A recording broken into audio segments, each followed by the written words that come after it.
The Buddhists have a view of the universe which is based, of course, on ancient Hindu ideas, that the wheel is of vast proportions. There isn't only this solar system world. It's so striking how the Buddhists and the Hindus differed from medieval Christians, who thought that there was just this one little world, and our planet was the center of it, and there were the various spheres outside. But they've always thought in terms of there being untold myriads of worlds, not only vast outwardly in space, going on and on and on forever, but also vast inwardly, so that in every speck of dust there are innumerable cosmoses full of beings of all kinds, full of gods and events and wars and even galaxies and things inside a grain of dust. In every direction, in every way, they see myriads of universes. And they go on forever and ever.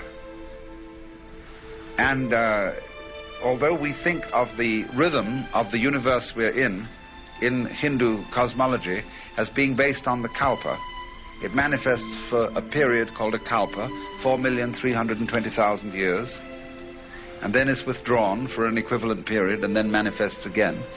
There are tiny kalpas governing the universes in a grain of dust, which come and go with, from our point of view, unbelievable rapidity. And then also, far beyond our conception, there are immense kalpas, where cosmoses unthinkable in dimensions come and go.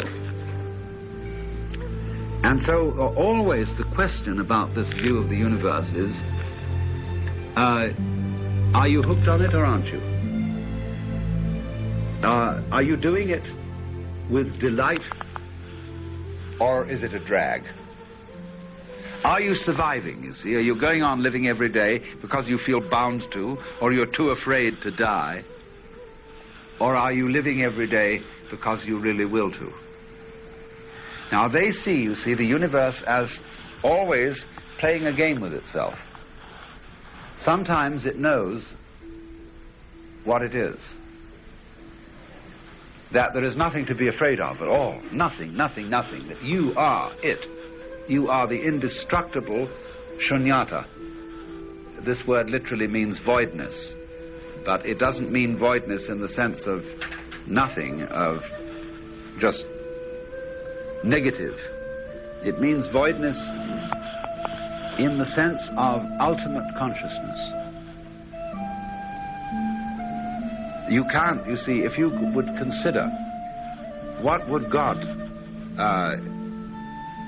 what sort of an impression of himself would he have? He obviously wouldn't look at his hands like we do and see he's an old man with a beard sitting on a throne.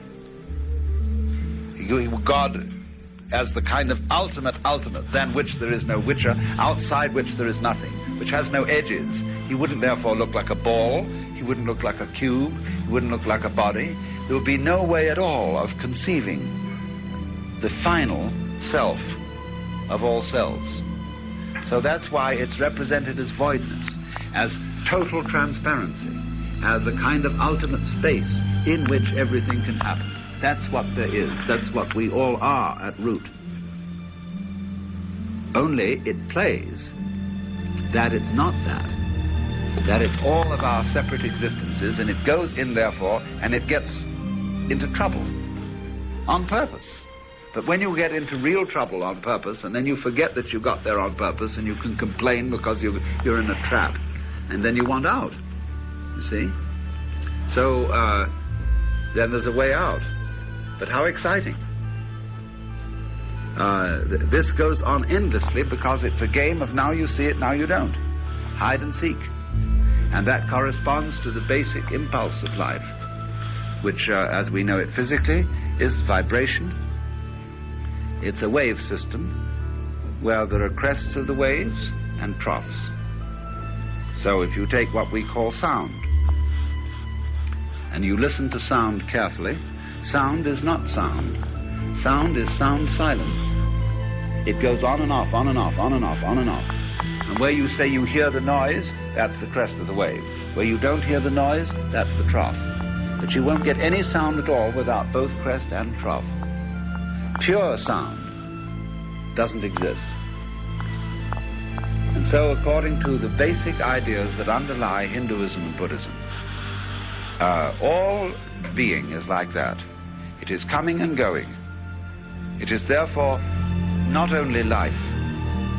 Life is life-death. What we call reality is not merely a solid. It's solid space. Here it is, here it isn't. It vibrates. And the illusion that is involved in this is that it looks as if you could have the one without the other. It looks sometimes as if we could have nothing without something. That nothing would triumph, and that everything would disappear, and it wouldn't happen anymore. At other times, it looks as if the solid element were the only real one. That alone is there. So all beings, all sentient beings, as the Buddhists call them, constantly scare themselves that it might stop and that there would be nothing. In other words, that the dark side might win. So they play a game which is that the white side must win.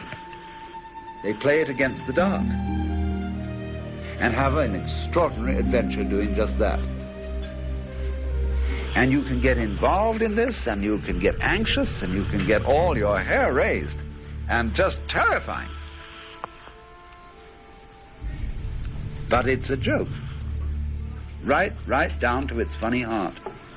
And when you wake up and you find out that there never was anything in the dark side to be afraid of, nothing is left but to laugh. So that's what that's what Buddhism is about.